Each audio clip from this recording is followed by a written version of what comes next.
Je m'appelle Alexandre Pitois, j'ai 19 ans. Je voyage en essayant d'aider le plus de personnes possible. Et je suis né dans le nord de la France, mais je vis maintenant à Calas depuis 15 ans.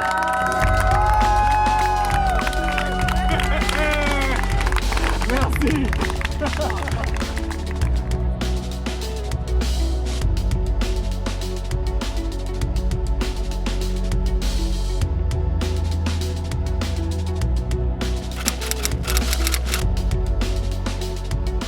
J'ai toujours eu envie de voyager et en septembre dernier, je m'étais mis avec un ami à traverser la France à vélo. On avait fait Dunkerque-Marseille. Et donc je me suis dit, ok, il faudrait que je fonde un nouveau projet, mais avec l'envie d'avoir un vrai fond, une cause, quelque chose qui donnait plus de sens que simplement un défi personnel. Et donc j'ai commencé à penser à des associations. Et là, évidemment, il y a eu le Point Rose. Et donc ça m'a paru naturel. J'ai appelé Nathalie. Tout s'est bien passé, ça s'est goupillé naturellement et puis voilà, je suis parti le 26 avril. 26 mars. Au collège, j'ai pris LV2 espagnol, comme beaucoup de personnes, et j'étais terrible. Cette langue, impossible de l'apprendre. Et j'arrêtais pas de me dire, bah, c'est pas grave, quand j'irai en Espagne, je parlerai anglais ou je trouverai avec la vie un moyen d'apprendre l'espagnol, parce qu'en classe, c'est pas possible. Donc voilà, il y avait une petite revanche à prendre sur l'espagnol. Vamos a Cañeta. Cañeta de los Torres. Cañeta, muy bien. Es un pueblo de Córdoba. Un pueblo, sí, de Córdoba. Vale. Et donc je suis parti à Gibraltar et j'ai réussi ma foi. Je suis pas bilingue mais je suis bien meilleur que ce que j'étais à l'école. La première nuit, il y avait ma mère et ma copine qui m'attendaient en Camargue. Et donc du coup, c'était pas encore le grand lancement dans le vide. Je savais déjà où j'allais ce soir-là. Donc il n'y avait pas de doute. Il n'y avait pas l'impression encore d'aventure, c'était un point B dans la journée. Mais par contre, il fallait que je carbure parce que c'était à 100 km et que je suis parti à midi. Je crois que ça a été la demi-journée la plus efficace que j'ai fait à peu près. Ça tombe bien, j'étais chaud, mais ouais, j'ai dû faire les 100 bornes dans l'après-midi et il faisait chaud en plus, donc j'ai bien donné au départ. C'est un double plaisir parce que la frontière, elle est en haut du coup des Pyrénées, donc il faut bien passer un col. C'était déjà éprouvant physiquement. J'avais fait exprès de faire un jour tranquille de 30 km avant parce que je savais que ça allait monter et je voulais aller à Amporia Brava, une ville qui est plus sur la côte. Mais la sensation de se dire Espagne, c'était un truc de fou. J'étais déçu même parce que quand j'ai passé la frontière, les panneaux ils étaient encore en français sur plusieurs kilomètres. Donc je pense que ça veut dire que je suis arrivé en Espagne. Yes! Regardez comme c'est beau! Mais je me rappelle, je me suis arrêté le plus rapidement possible dans un petit village pour demander de l'eau. Et j'ai fait exprès de ne pas parler pour que la personne en face parle en premier et qu'elle me parle espagnol. Et ça m'a fait une joie dingue. Et du coup, elle a dû me trouver bizarre parce que j'étais content. Je fais agua, por favor. Et elle m'a dit ok, mais je devais être trop heureux pour un mec assoiffé, je pense. Alors en fait, je suis parti de Séville, je devais faire Séville-Cadiz, normalement à peu près, un petit peu moins quand même. Mais quand je suis parti, il pleuvait. Et il se trouve que la seule route que je pouvais prendre d'après le GPS était en travaux. Et j'ai fait ma tête brûlée, j'ai décidé d'y aller quand même. Et en fait, c'était plein de boue. Et j'avais de la boue jusque ici, sur le vélo. Ce qui fait que c'est venu dans les mécanismes.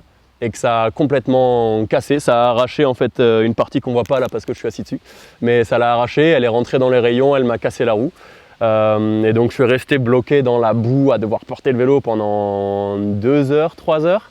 Il a fallu que je trouve un gars à appeler sur internet, que je le force lui à appeler un dépannage pour vélo. Donc il a dû venir me sortir de là, le mec trouvait même pas où j'étais. Et en revenant d'ici, j'avais plus d'adresse parce que les personnes qui m'avaient hébergé à Séville venaient de partir. Donc du coup, c'est là que j'ai été hébergé dans un restaurant où ils m'ont dit que je pouvais manger et boire autant que je voulais gratos le temps de me remettre. Je suis allé laver mon vélo dans des flaques parce que j'avais pas l'argent de trouver un laveur quoi. Donc du coup, comme il avait beaucoup plu, je le lavais dans les flaques dans la rue, ça faisait marrer les gens, mais moi j'étais frigorifié. Et j'ai fini par me prendre une espèce de petite chambrounette à poubelle dans un hôtel. Le mec me l'a loué quand même 40 balles parce qu'il savait que j'étais désespéré. Mais là, c'était une obligation. Ça a été l'exception à la règle parce que ça faisait beaucoup. Ça a duré tout ce problème-là de me réparer le vélo, de tout bidouiller. Ça a duré une 30aine d'heures. Donc à la fin j'étais fatigué et ouais, j'ai opté pour la solution hôtel facile. Celui qui m'a le plus marqué dans sa générosité, c'est un homme qui s'appelle José. Il a eu un accident de voiture et il s'est gravement blessé aux jambes et il n'a pas pu marcher pendant plusieurs mois. Et il s'est juré à lui-même que s'il était capable à nouveau de marcher, alors il passerait sa vie à aider les gens. Et il a eu ce qu'il souhaitait, il a réussi à s'en sortir, maintenant il marche. Et donc il a eu une espèce de job à la mairie qui est complètement bénévole, c'est qu'en fait ils lui ont donné un espèce de local, de petite maison avec 2 chambres. Et donc lui il vit dedans et il accueille tous ceux qui en ont besoin. Lui sa vie, c'est simplement aider. Tant que tu es dans le besoin, il aide et il ne demande rien en contrepartie. Enfin, un gars en or. Et donc lui, je pense qu'en termes de générosité pure, c'est assez incroyable. Un exemple. Alors, il n'était pas censé venir à la rescousse, à la base, il était censé venir en vacances.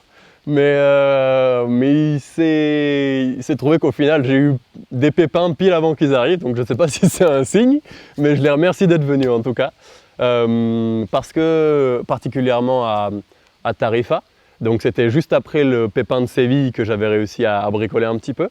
Le vélo a de nouveau complètement lâché, quoi, sur du plat en plus alors que j'étais à petite vitesse. C'est limite le cadre en fait qui a pété, enfin c'était n'importe quoi. Et donc il tenait plus du tout, ça faisait plusieurs fois qu'il lâchait, que je le bidouillais mais ça marchait pas. Et donc du coup ce qu'on a réussi à faire c'est que avec le budget de la famille c'est plus facile. On a réussi à racheter ce beau vélo qui m'a permis de faire le retour et on a rebidouillé l'ancien. Et donc ce qui a fait que ma copine a pu m'accompagner sur plusieurs centaines de kilomètres, quand même elle est balèze. Ils m'ont filé du matos aussi pour le huiler, pour réparer. Donc évidemment je leur en suis absolument gré. Et sans mon père, du coup à l'arrivée de Gibraltar, j'aurais pas pu déposer le drapeau tout en haut, puisque Gibraltar est anglais au milieu de l'Espagne. Et que les Anglais ne faisant plus partie de l'Europe, j'avais besoin d'un passeport pour passer, mais que j'avais perdu pendant le voyage. Et j'avais une photocopie et ma carte d'identité qui était périmée depuis 2017. Donc ils n'ont pas trop apprécié, ils n'ont pas voulu me laisser passer. Mais mon père a pu y aller et c'est très bien comme ça. J'ai pas eu d'amertume, ça montre que j'aurais pas pu aller jusqu'au bout sans aide. Donc c'était une belle métaphore du truc. Il l'a bien accroché, j'ai toute confiance en lui. Les noms sont sauf en haut. Alors, je ne sais pas pourquoi, mais une grande impression de facilité en fait. Parce que jusque-là, sur la route de l'aller, la seule chose à laquelle je pensais, c'était ok, il faudra que j'arrive à Gibraltar. L'objectif, c'est arriver à Gibraltar. Et donc du coup, je voyais tout que dans cette perspective. À chaque fois que je voyais une ville, je me disais ok, elle est tant de kilomètres de Gibraltar. Ok, j'avançais comme ça. Et donc là, de me dire oh, maintenant l'objectif, c'est la maison. Déjà, c'est vachement plus motivant. Et en plus, du coup, c'était une grande marque de « t'as déjà fait la moitié ». À chaque fois, je passais d'une impression de grappiller 1 millimètre à « ok, en fait, je suis déjà à la moitié, donc la deuxième moitié, ça va être facile ». D'autant plus que c'était par la côte, donc c'était normalement moins escarpé. Et que j'ai commencé le retour avec ma copine, du coup, sur les 300 premiers kilomètres du retour. Et ça, c'est incroyablement aidant. Si je peux donner un conseil, c'est quand même de voyager avec des amis ou avec des proches. Parce qu'à part si on a envie de se tester, d'en apprendre sur soi, ce qui était mon cas, c'est incroyablement plus confortable de voyager avec des gens qu'on aime.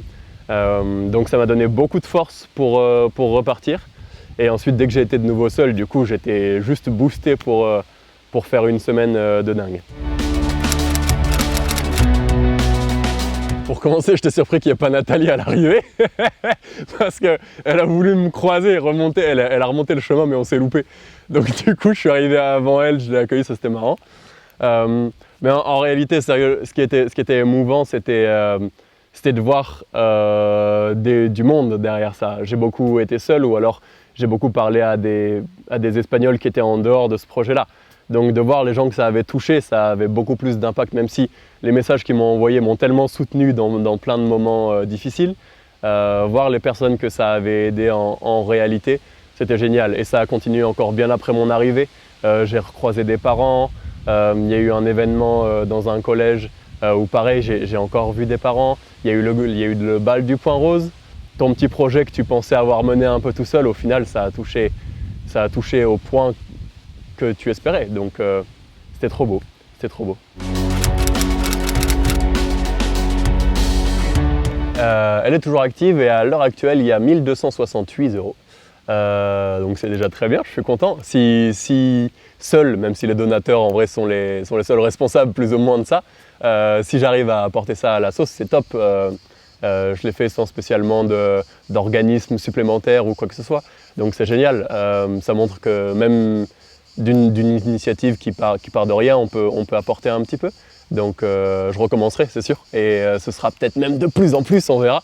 Mais même si ça avait été 200, même si ça avait été 600, c'est juste génial. Mes prochains projets, c'est facile. Vendredi 1er juillet 2022, on repart. Alors c'est avec ma copine et mon meilleur ami avec lequel j'avais fait la descente de la France à vélo. On va se faire un petit tour d'Europe en autostop. Ça va commencer par un projet plus excitant que ça encore, c'est qu'on va faire Aix-Budapest et c'est une course en autostop. Alors il semblerait que ça ressemble beaucoup à Pékin Express, moi j'ai jamais regardé, je sais même pas sur quelle chaîne c'est, donc c'est une course en autostop et on s'est fait des défis, des petits challenges à faire sur la route qui rapportent des points, etc. Et donc c'est une espèce de mélange entre le premier qui arrive et celui qui a fait le plus de défis qui gagne à la fin. Donc ça va être sur toute la première semaine de juillet. Et ensuite sur le reste du mois de juillet et sur une petite partie d'août probablement, on va faire le tour de l'Europe en stop, on va essayer de découvrir, de voir ce qui se passe, peut-être encore d'apprendre de nouvelles langues, les cultures, de partager avec les gens, et ça c'est top. Eh bien, il y a un compte Instagram qui est déjà lancé qui s'appelle Bob le Chien. Alors j'explique, Bob le Chien, à la base c'était une marque de Bob avec un os dessus, et c'était un projet de lycéen qui a bien marché à l'époque. Et c'est devenu plutôt une espèce de concept de liberté, de voyage, de vouloir bouger et découvrir le monde. Et donc la semaine de course en stop, vous pourrez la suivre sur Bob le Chien sur Instagram. J'encourage tout le monde, si possible, à essayer de se bouger un petit peu si vous êtes dans un cadre qui ne vous plaît pas. Si vous avez des doutes, c'est ok. Normalement, on a tous plein de temps devant nous. Donc, vous pouvez faire une pause, prenez du temps pour vous et essayez de vous dire, ok, qu'est-ce qui me paraît fou? Qu'est-ce qui me paraît intéressant, excitant à entreprendre maintenant tout de suite? Ça peut se faire sur 3 jours, ça peut se faire sur une semaine, ça peut se faire sur 2 ans si vous en avez besoin. Mais essayez de fonder quelque chose qui vous plaît, qui vous donne l'envie, parce que je vois tellement de gens autour de moi qui sont soit pas excités par leurs études, soit dans un taf qui ne leur plaît pas vraiment. Et en même temps, j'en ai rencontré tellement qui ont décidé de vivre leur rêve et qui étaient tellement heureux de ça. Moi, j'ai fait l'expérience d'essayer de tenter de sauter un peu dans le vide. Ça a été terrifiant les premiers jours, mais ensuite, qu'est-ce que je suis heureux de vivre cette vie-là maintenant et de savoir que maintenant, je ne peux plus que continuer. Alors voilà, je vous encourage. Essayez de vous dire, ok, ne serait-ce que ce week-end, j'essaie, je pars faire ça. Pour exemple, le week-end dernier, on s'est fait un week-end au lac de Sainte-Croix de Calas et on y allait qu'en stop, même si maintenant j'ai enfin eu mon permis et ma voiture, donc je suis content, mais je continue le stop, déjà c'est mieux pour la planète. Voilà, on s'est fait un petit week-end aventure, ça s'est passé n'importe comment, mais on y est arrivé. Donc voilà, tentez des choses qui vous paraissent impossibles ou difficiles ou intéressantes et normalement vous vous auto-remercierez de l'avoir fait.